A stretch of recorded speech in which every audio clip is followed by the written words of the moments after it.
सुखबीर सिंह, अगर मैं रवि भागवत को छुड़ा कर न लाता तो बिलाखिर तुम लोगों की निशानदही हो जाती और तमाम अखबारात में खालिस्तान तहरीक का नाम अगवा जैसी कार्रवाई में मुलव्विस मुजरिम तंजीम की हैसियत से उछाला जाता।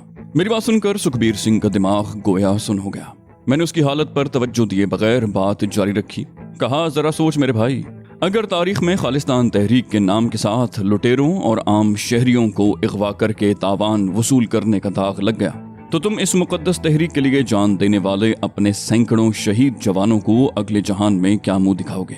उसने हाँ में गर्दन हिलाई और फिर गंभीर लहजे में बोला, मैं तुम्हारा बहुत एहसानमंद हूँ भाई, तुमने मेरी आंखें भी खोल दी।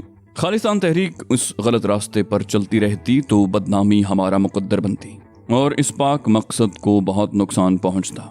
फिर उसने थके हुए लहजे में कहा, हमसे बहुत बड़ी भूल हो गई है, हमने इस अंदाज में तो सोचा ही नहीं। दरअसल हिंद सरकार की नजरों में आने के डर से हमारे बहुत से हमदर्दों ने माली मदद से हाथ खींच लिया और विलायत से रकम वसूल करने वालों की भी कड़ी निगरानी की जा रही है। कदर तवक्कुफ के बाद उसने कहा, जहां तक हरमिंदर साहब की तरफ से सरपरस्ती का ताल्लुक है वो हमें हर मुमकिन सहारा फराहम करते हैं, मगर चंदों की रकम इंतजामी अखराजात और मेहमान नवाजी में खर्च हो जाती है। उनके लिए हमारे खर्चे बर्दाश्त करना आसान नहीं है। मिलिट्री इंटेलिजेंस वालों का घेरा तंग होने और टेलीफोन रिकॉर्ड करने का पता चलने के बाद हमें दरबार छोड़ना पड़ा तो हालात इतने खराब हो गए कि हमें सरगर्मियां रोकने पर मजबूर होना पड़ा। तब हमने न चाहते हुए भी मोटी मुर्गियों से जबरी मदद वसूल करने का फैसला किया। मैंने हमदर्दाना लहजे में कहा, मैं तुम लोगों की मजबूरियां समझ सकता हूँ। आज़ादी की जंग सिर्फ माली वसाइल की कमी की वजह से खत्म होती नजर आ रही हो तो इस तरह का समझौता नागुज़ीर लगता है, मगर मेरा मशवरा है कि फंड्स जमा करने का कोई ज्यादा मुनासिब तरीका तलाश किया जाए। अपनी जिद्दोजहद आर्जी तौर पर रोक भी दी जाए तो कोई हर्ज नहीं। मेरी बात सुनकर सुखबीर सिंह ने गहरी सोच के साथ हाँ में गर्दन हिलाई। फिर वो फिक्रमंद लहजे में बोला, तुम बिल्कुल ठीक कह रहे हो जाकिर भाई, हमारे लिए यही ठीक है कि हालात बेहतर होने का इंतजार करें, मगर अभी तो मुझे अपने साथियों की जिंदगी की फिक्र ने बेहाल कर रखा है। मैंने संजीदा लहजे में कहा, ऊपर वाले ने चाहा तो वो सब ठीक हो जाएंगे, तुम जल्द से जल्द उन तक पहुंचो, मैं यहाँ से पैदल शहर वापस चला जाऊंगा। सुखबीर ने मुझे मेरे ठिकाने पर छोड़ने का इसरार किया। मैंने साफ इनकार कर दिया, मगर उसके इसरार पर ढिंगू रोड के आगाज तक छोड़ने की पेशकश कबूल करना पड़ी। मुझे जीप से उतारते हुए उसने संजीदा लहजे में कहा, मैं चाहता हूँ तुम मेरी तरफ से इंजीनियर बाबू से माफी मांगो, हमारी वजह से उसे बहुत तकलीफ सहनी पड़ी। मुझे उम्मीद है कि तुम्हारी सिफारिश की वजह से वो मुझे माफ कर देगा। मैंने खुशी खुशी हामी भरते हुए उसे रुखसत कर दिया। कुछ दूर पैदल चलने के बाद मुझे एक बड़ी दुकान के साइबान तले कमर सीधी करने की अच्छी जगह नजर आई। मेरा सोने का इरादा नहीं था, मगर रात भर की दौड़ धूप के बायस आंख लग गई। मुझे दुकान मालिक ने जगाया तो सूरज काफी ऊपर आ चुका था। एक ऑटो रिक्शा ने मुझे लेबर कैंप पहुंचा दिया। मैं फाटक से अंदर दाखिल हुआ तो मेरी तवक्को के ऐन मुताबिक मेला उजड़ा हुआ था। तमाम मजदूर ध्यान सिंह की सरबराही में पठानकोट एयरबेस रवाना हो चुके थे। उसी वक्त दरबान लहना सिंह अपनी शॉटगन समेत मेरे पास पहुंच गया। हमने सत श्री अकाल का तबादला किया। उसने फिक्रमंदी से कहा, आप रात भर कहाँ रहे शमशेर सिंह जी? मैं सवेरे तक इंतजार करता रहा। मैंने कहा, यार मैं उधर रवि भागवत जी की हवेली की तरफ निकल गया था। वहां पहुंचा तो पता चला कि उनका गुरखा गार्ड प्रभु डाकुओं से झड़प में शदीद जख्मी हो गया है। हमने उसे सिविल अस्पताल पहुंचाया है, शुक्र है जान बच गई। लैना सिंह ने कहा, ओह ये बात है, दुबे जी रात भर आपके इंतजार में जागते रहे। सवेरे ध्यान सिंह जी को बताया कि आप रात टहलने का कहकर गए थे और वापस नहीं आए। वो परेशान हो गए, आपके इंतजार में लेबर ले जाने में भी देर कर दी। मैंने कहा, वो मेरे बारे में कुछ कहकर तो नहीं गए? लहना सिंह ने कहा, उन्होंने दुबे जी को आपके आने तक जाने से रोक दिया था, आप दुबे जी से मिल लें। मैंने कहा, ठीक है, ये बेहतर रहेगा। मैं अपने कमरे में दाखिल हुआ तो अभिमान दुबे ने गर्मजोशी से मेरा इस्तकबाल किया। मैंने उसे भी आधी सच्ची आधी मनगढ़ंत कहानी सुनाई। वो बोला, आप आराम करें, मैं मोटरसाइकिल पर एयरबेस जाकर ध्यान सिंह को बता देता हूँ ताकि उनकी फिक्र दूर हो जाए। मैंने खुशगवार लहजे में कहा, नहीं यार, मुझे कोई फर्क नहीं पड़ता, वैसे भी बेंच पर 2-3 घंटे नींद पूरी कर ली थी, पहले बस अच्छा सा नाश्ता करवाओ, फिर हम इकट्ठे एयरबेस चलेंगे। उसने मेरी बात मान ली। कुछ ही देर के बाद हम मोटरसाइकिल पर पटेल चौक की तरफ रवां दवां थे। नाश्ते के दौरान मैंने अभिमान दुबे से पूछा, ये बताओ भैया, ध्यान सिंह तुम्हें रुकने को न कहता तो तुम्हारा कहाँ का इरादा था? उसने कहा, मैंने होशियारपुर में 11 बंदों से बात कर रखी है, मजदूरी तय होते ही मैं उन्हें यहाँ भेज दूंगा और खुद फुगवाड़ा की तरफ चला जाऊंगा। मैंने झट से पूछा, तो भैया आज का दिन यहाँ बर्बाद करने की क्या जरूरत है? एयरबेस तो मैं अकेला भी चला लूंगा, तुम अभी और इसी वक्त होशियारपुर का रुख करो, मैं तुम्हें लारी अड्डे पर छोड़ देता हूँ। वहाँ काम पूरा हो जाए तो फुगवाड़ा चले जाना। तुम्हें तो पता है ना मजदूरों की कितनी शदीद जरूरत है। दुबे से पीछे छुड़ाते ही मैंने मिशन रोड का रुख किया और फोटोग्राफी की एक बड़ी दुकान गुप्ता स्टूडियोज पहुंच गया, जिसका मुझे रवि भागवत ने बताया था। वहां समीर गुप्ता नामी एक पुख्ता उम्र क्लीन शेव शख्स ने खंदा पेशानी से इस्तकबाल किया। उसने आमद का मकसद पूछा तो मैंने पुरएतमाद लहजे में कहा, मैं एक शौकिया फोटोग्राफर हूँ गुप्ता जी, दिल्ली में एक फर्नीचर बिजनेस का मैनेजर हूँ, जब भी फुर्सत मिले घूमने फिरने निकल जाता हूँ। समीर गुप्ता ने मेरी बात तवज्जो से सुनी और हाँ में गर्दन हिला दी। मैंने बात आगे बढ़ाई, कहा मेरा नाम शमशेर सिंह है और मैं यहाँ अपने बीमार दोस्त इंजीनियर रवि भागवत से मिलने आया था। उससे पता चला कि यहाँ कई झीलें हैं जहाँ परिंदों की बेहतरीन फोटोग्राफी की जा सकती है। ये सुनकर मेरा फोटोग्राफी का शौक भड़क उठा, मगर मैं अपना कैमरा दिल्ली छोड़ आया हूँ। रवि जी ने ख्याल जाहिर किया था कि आप मेरी मदद कर सकते हैं, इसलिए मैं ढूंढता ढांढता यहाँ चला आया। समीर गुप्ता बोला, क्यों नहीं, आप मुझे बताइए कि आपको किस किस्म का कैमरा चाहिए और कितने दिन के लिए। मैंने जल्दी से कहा, मुझे बस 3 दिन के लिए कैमरा मिल जाए। दरअसल मुझे बहुत अच्छी किस्म का कैमरा और एक लॉन्ग रेंज लेंस चाहिए। समीर गुप्ता बोला, शमशेर सिंह जी, मेरे पास 1953 का M3 मॉडल लाइका कैमरा बेहतरीन हालत में मौजूद है, आप उसे देख लें। मैंने कहा ठीक है, मगर मुझे उसके साथ लॉन्ग रेंज लेंस भी चाहिए ताकि परिंदों की क्लोजअप फोटो खींच सकूं। समीर गुप्ता ने कहा, मेरे पास 135 mm का टेलीफोटो लेंस मौजूद है। मैंने कहा, बहुत बहुत शुक्रिया गुप्ता जी, मगर क्या आप इससे भी लॉन्ग रेंज के टेलीफोटो लेंस का बंदोबस्त कर सकते हैं। समीर गुप्ता ने कुछ देर सोचने के बाद कहा, मेरे एक शौकीन दोस्त मनीष सिंह अरोड़ा ने लंदन से 200 mm का टेलीफोटो लेंस मंगवाया था, अगर वो मिल जाए तो। मगर मनीष सिंह काफी टेढ़ा आदमी है, पता नहीं अपना लेंस उधार देने के लिए तैयार होगा या नहीं। मैंने अपने लहजे में आजिज़ी लाते हुए कहा, समीर जी, आप मेरी खातिर उनसे दरखास्त करें, उन्हें यकीन दिलाएं कि मैं उनका लेंस पूरी एहतियात से इस्तेमाल करूंगा और वाहे गुरु न करे लेंस को कोई नुकसान पहुंचा तो मैं नए लेंस की कीमत अदा करने का वादा करता हूं। मुझे यकीन है वो एक परदेसी मेहमान की फरमाइश नहीं टालेंगे। मेरी आखिरी बात सुनकर समीर गुप्ता चौंका और फिर पुरजोश लहजे में बोला, ये आखिरी बात आपने बहुत काम की कही शमशेर सिंह जी। मनीष सिंह अरोड़ा गुरदासपुर का भरे पेट का जमींदार है, लालच में आकर नहीं मानेगा। मैं सरदारों की मेहमान नवाजी का वास्ता देकर घेरूंगा, उम्मीद है वो मान जाए। मैंने कहा ठीक है, तो आप मनीष सिंह से कब बात करेंगे और गुफ्तगू का नतीजा कब बताएंगे। समीर गुप्ता ने कहा, वो दिन में तो अपनी जमीनों पर होगा, मैं रात को ट्रंक कॉल पर उससे बात करूंगा और सुबह सवेरे आपको बता दूंगा।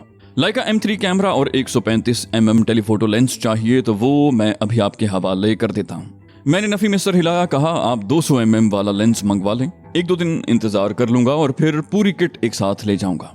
अलबत्ता मैं एडवांस जमा कराने को तैयार हूँ, आप मुझे 3 दिन का किराया और एडवांस बता दें। उसने कहा, लेन देन की बातें बाद में कर लेंगे, पहले मुझे मनीष सिंह से बात करने दें। मैंने उसका फ़ोन नंबर ले लिया। उसने खंदा पेशानी से मुझे रुखसत किया। मैंने वहीं बाजार से दरमियाने साइज का कैनवस बैग खरीदा, जिसे मोटरसाइकिल के फ्यूल टैंक पर बांधा और कमर पर लटकाया जा सकता था। मैंने बाजार से अच्छी खासी मिकदार में खुश्क मेवे, फल और बिस्किट वगैरह भी खरीद कर बैग में रख लिए। अब वो बैग नुमाया हद तक फूल चुका था। मैंने उसे मोटरसाइकिल के फ्यूल टैंक पर बांध लिया। मुझे यकीन था कि अब वो बैग सबकी नजरों में आएगा। फिर मैंने सीधा पठानकोट एयरबेस का रुख किया। इत्तेफाक से इब्तदाई बैरियर पर तैनात गार्ड्स में से कोई मुझसे वाकिफ नहीं था। मेरी मोटरसाइकिल रुकते ही वो चौकन्ने हो गए और राइफलें सीधी करके अलर्ट नजरों से मेरा जायजा लिया। फिर सबसे सीनियर फौजी ने रूखे लहजे में मेरी आमद का मकसद पूछा। मैंने मोटरसाइकिल से उतरकर चेक पोस्ट के शेड पर नजर डाली तो हवालदार लखमीर की कुर्सी पर एक अनजान शख्स बराजमान था। मैंने अपना तारुफ करवाया और हवालदार लखमीर या कैप्टन रमन को मेरी आमद की इत्तला पहुंचाने की दरखास्त की। उसके चेहरे के तासुरात कुछ नरम पड़ गए और वो चेक पोस्ट के दफ्तर की तरफ चला गया। कुछ ही देर के बाद वो वापस आया, बोला, कैप्टन सर का ऑर्डर है कि आप आगे जा सकते हैं।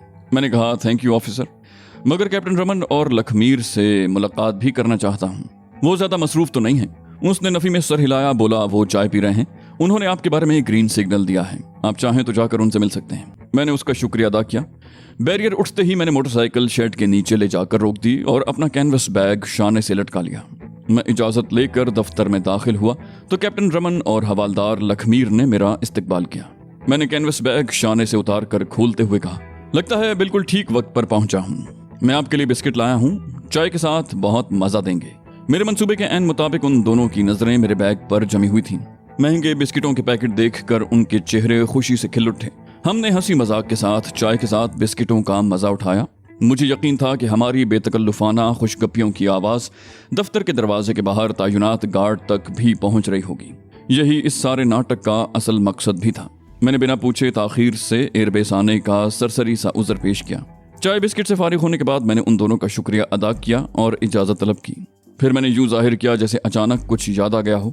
मैंने फूले हुए बैग पर हाथ मार कर कहा, मैं कुछ फल भी लाया हूँ, हुक्म हो तो अर्दली के हवाले कर जाता हूँ। उन्होंने इनकार में सर हिलाया तो मैंने वजाहत की, कहा दरअसल मुझे दोपहर का खाना खाने की आदत नहीं है, मौसमी फल और खुश्क मेवे पर गुजारा करता हूँ। कैप्टन रमन ने हंसते हुए कहा, अच्छा तो आपके कसरती छरेरे बदन का ये राज है। मैंने कहा किसी जमाने में मामूल था मगर अब वक्त ही नहीं मिलता। यहाँ दोपहर 4-5 बजे लंबी टहल लगाने को दिल करता है मगर डर लगता है कि कहीं आपके गार्ड पकड़ कर पिटाई न कर दें। इस पर कैप्टन रमन ने नफी में सर हिलाया। बोला, जब तक आप एयरबेस के नए हिस्से और रनवे को मिलाने वाले नहर के पुल के करीब नहीं जाएंगे कोई आपसे पूछगिछ नहीं करेगा। आप शेड्स वाले जंगल में भी घूम फिर सकते हैं। मैंने उनका शुक्रिया अदा किया और अपना कैनवस बैग लापरवाही से कांधे पर लटका कर बाहर निकल आया और अंदर वाले फाटक की तरफ चल पड़ा। वहां इत्तेफाक से लेफ्टिनेंट नवजोत सिंह से ही सामना हुआ। उसने गर्मजोशी से खैर मकदम किया। मैंने उससे कुछ देर गपशप की और फिर खुश्क मेवों का एक पैकेट उसे थमाकर एयरबेस में दाखिल हुआ। यशपाल सिंह ने मुझे बताया कि ध्यान सिंह ठेकेदार नामदेव कार्तिक से मुलाकात के लिए गया था। मैंने साथियों की कारकर्दगी पर तवज्जो रखने की हिदायत की और कैनवस बैग शाने से लटकाए मोटरसाइकिल पर दूसरे शेड की तरफ चल पड़ा। हस्बे तवक्को आज भी इंजीनियर रवि भागवत नहीं आया था। शिफ्ट इंचार्ज से कुछ देर काम के बारे में बात की, कुछ छोटी मोटी शिकायत तवज्जो से सुनी और उन्हें जल्द से जल्द दूर करने का वादा करके नामदेव कार्तिक वाले शेड की तरफ चल पड़ा। मोटरसाइकिल रनवे की तरफ जाने वाली सीधी सड़क पर पहुंची तो सामने कोई 1.5 मील के फासले पर एक वाइकिंग मुसाफिर तैयारा एयरपोर्ट की इमारत के सामने खड़ा था। गौर से देखने पर दाएं तरफ एयरबेस के ऑपरेशनल एरिया में 2 MiG-21 और एक नैट लड़ाका तैयारे की झलक भी नजर आई। 2 छोटे बड़े हेलीकॉप्टर भी खड़े थे। मैं नए एयरबेस से रनवे को मिलाने वाले नहर के पुल तक पहुंच जाता तो ये सब मनाजिर ज्यादा वाज़े अंदाज में देख सकता।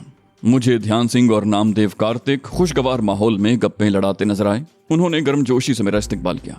ध्यान सिंह ने मेरे रात भर बगैर इत्तला के गायब रहने पर अपनी फिक्रमंदी का इजहार करते हुए वजह जानने की कोशिश की। मैंने नामदेव कार्तिक से नजर बचाकर उसे आंख मारी और फिर एक सरसरी सा बहाना पेश कर दिया। उसने ज्यादा कुरेदने की कोशिश न की। मैंने मौजू बदलने के लिए ध्यान सिंह को खुशखबरी सुनाई कि मैंने दुबे को अफरादी कुव्वत इकट्ठी करने के लिए होशियारपुर भेज दिया है और वो वहां से फुगवाड़ा जाएगा। ये सुनकर वो दोनों खुश हो गए। तभी नामदेव कार्तिक ने एयरफोर्स के आला हुकाम की तरफ से काम जल्द से जल्द मुकम्मल करने के लिए बढ़ते हुए दबाव का जिक्र किया। बोला, वो मुझे कई बार वार्न कर चुके हैं कि उन्हें दिसंबर या ज्यादा से ज्यादा जनवरी में काम मुकम्मल चाहिए। उसकी बात सुनकर मैंने हल्के फुल्के लहजे में कहा, लगता है बसंत के मौसम में एयरफोर्स वाले अपनी किसी बेटी की बारात का इस एयरबेस पर इस्तकबाल करने वाले हैं। मेरी बात सुनकर नामदेव कार्तिक ने संजीदा होते हुए कहा, बेटी की बारात का इस्तकबाल न सही, एयरफोर्स के बड़े अफसरों की बातों से इशारे मिलते हैं कि उन्हें शायद किसी बड़े मिशन के लिए मौसम बहार तक ये एयरबेस बिल्कुल तैयार चाहिए। भगवान जाने उन्होंने क्या ठान रखी है। नामदेव कार्तिक की तरफ से मालूमात में इजाफे पर मैं चौंका। ये इत्तला बहुत संगीन राज की तरफ इशारा हो सकती थी। मैंने मजीद जानने के लिए बहुत सोच समझ कर बज़ाहिर मज़ाहिया लहजे में एक जुमला नामदेव कार्तिक की तरफ उछाल दिया। कहा, मुझे लग रहा है इंदिरा जी ने कश्मीर का वो टुकड़ा दुश्मन से वापस छीनने का फैसला कर लिया है जो उनके पिता ने महात्मा गांधी की फरमाइश पर हंसी खुशी पाकिस्तान के कब्जे में दिया था। मेरी बात सुनकर नामदेव कार्तिक ने कदरे लापरवाही से कहा, जैसा बाप वैसी बेटी। मुझे तो इंदिरा गांधी से कोई अच्छी उम्मीद नहीं, मगर मुझे एयरफोर्स और आर्मी के अफसरों से बातचीत से अंदाजा हुआ है कि जनरल थमिया की जगह लेने वाले मौजूदा आर्मी चीफ जनरल थापर को दिल्ली सरकार में अच्छे अल्फाज में याद नहीं किया जाता और ये खुसर पुसर जारी है कि उसे कुछ अरसे बाद इस्तीफा दिलाकर इंदिरा जी के फेवरेट जनरल जयंतुनाथ चौधरी को आर्मी चीफ बनाया जाएगा। और तवक्को ये है कि ये तब्दीली मिसेस इंदिरा गांधी के वजीर आजम बनने के फौरन बाद अमल में आ जाएगी। ये ख्याल आम है कि आर्मी में अब भी जनरल चौधरी ही के अहकाम पर अहम इक़दामात किए जाते हैं। कश्मीर और पाकिस्तान की सरहद के साथ वाले एयरबेस भी उसी की ख्वाहिश पर अपग्रेड किए जा रहे हैं। मैंने ये अहम अंदर की खबर भी ज़हन नशीन कर ली। चाय का वक्फा हुआ तो मैंने खुश्क मेवे और बिस्किट सजा दिए। वो दोनों पूरी तरह लुत्फानंदोज हुए। मुझे सताइश से भी नवाजा। मेरे नए साथी यानी कैनवस बैग को भी सराहा। चाय से फारिग होकर ध्यान सिंह अपनी फिएट में दोनों शेड्स की तरफ चला गया। ताहम मैं उसकी हिदायत पर वहीं रुका रहा। नामदेव मुझे अपने साथ लेकर मुख्तलिफ तामीराती मराहिल के बारे में बताता रहा। अब हमारे दरमियान गुफ्तगू लगभग बेतकल्लुफी की हद में दाखिल हो चुकी थी। मैंने ताल्लुकात में मजीद गर्म जोशी लाने के लिए उसका पसंदीदा शराब का ब्रांड जानना चाहा, मगर उसने बताया कि उसका ताल्लुक एक कट्टर ब्राह्मण खानदान से है, इसलिए वो पीने पिलाने और मांस मछली खाने से मुकम्मल परहेज करता है। ये दाव खाली जाने पर अपनी मायूसी छुपाते हुए मैंने उसके धर्म से खरी वाबस्तगी की दिल खोल कर तारीफ की, मगर उसे कुरेदने का सिलसिला भी जारी रखा। अंदाजे के मुताबिक वो भी रवि भागवत की तरह एयरफोर्स के ऑफिसर्स मेस से इस्तिफादा करने वाला था। मेरे लिए दिलचस्पी की बात यह थी कि उसके वाकिफ अफसरान का हल्का रवि भागवत से अलग था। मैंने मौके का फायदा उठाते हुए उससे आजिजाना दरखास्त कर दी कि मेरे लिए भी ऑफिसर्स मेस में आमदोरफ्त का रास्ता निकाला जाए। उसने अपनी तरफ से हत्तुल इम्कान कोशिश करने का वादा किया। मैंने दोपहर का खाना भी नामदेव कार्तिक के साथ खाया। कुछ देर के बाद मैंने मेदे में गिरानी का बहाना किया और चहलकदमी का इरादा करके उठ खड़ा हुआ। मैंने नामदेव कार्तिक को भी साथ चलने की दावत दी, मगर उसने ये कहकर माजरत कर ली कि वो घंटा भर झपकी लेकर तरोताज़ा होने को तरजीह देगा। इस पर मैं उससे रुखसत होकर टहलता हुआ शेड के अकब की तरफ चल दिया। अब मैं नामदेव कार्तिक के सब कारिंदों के लिए जानी पहचानी शख्सियत बन चुका था, लिहाजा मैंने आवारागर्दी पर तारुज नहीं किया। मैं जंगल के दरमियान आगे बढ़ती एक पगडंडी पर टहलता हुआ चला गया। शेड के अकब में कोई 50-60 गज आगे बढ़ने के बाद मैंने अपनी रफ्तार तेज कर ली। कुछ देर बाद मैं एक दोराहे पर पहुंचा। मैं बिला तवक्कुफ दाएं समत यानी रनवे और पुराने एयरबेस की तरफ जाने वाली समत चल पड़ा। आगे बढ़ने पर भी मैंने अपना रुख मुसलसल दाएं तरफ रखा। बिलाखिर मुझे दरख्तों के दरमियान से नहर के पुश्ते की झलक दिखाई दी। मजीद आगे बढ़ने पर मुझे बाहर कोई पौने मील के फासले पर वाक़े एयरबेस की सफ़ेद इमारतें भी नजर आने लगीं। वहीं कहीं रनवे के उस तरफ वाला ऑपरेशनल एरिया भी मौजूद रहा होगा, मगर मुझे वो सब उस वक्त वाज़े नजर आया था जब सार्जेंट गोपाल वर्मा ने मुझे और ध्यान सिंह को रंगे हाथों पकड़कर डांट फिटकार की थी। ताहम मुझे ये भी अंदाजा था कि नहर के पुश्ते की तरफ जाना खुद को मौत के मुंह में धकेलने के मुतरादिफ होगा। एक मुनासिब जगह ठहर कर गहरी नजरों से इर्द गिर्द का जायजा लेने के बाद बिलाखिर मैं इस नतीजे पर पहुंचा कि मुझे खतरा मोल लेकर नहर के पुश्ते के करीब ही कोई ऐसी बुलंद जगह ढूंढनी होगी जहां छुपकर पूरे एयरबेस, उसकी तनसीबात और रनवे का जायजा ले सकूं और 200 mm लॉन्ग रेंज लेंस से लैस लाइका M3 कैमरे से हत्तुल इम्कान वाज़े तस्वीर भी बनाऊं। गहरी नजरों से कुछ देर जायजा लेने के बाद मैंने अपने लिए एक मुनासिब ठिकाना ताड़ लिया जो मेरे मकसद के लिए मुमकिन हद तक मौजूद तरीन था। अपने उस वक्त की कारकर्दगी से मुतमईन होकर मैं वापस नामदेव कार्तिक वाले शेड की तरफ आ गया। पता चला कि वो अभी तक कैलूले के मजे लूट रहा है। मैं उसके एक सरकर्दा कारिंदे को बताकर ध्यान सिंह की तरफ लौट आया।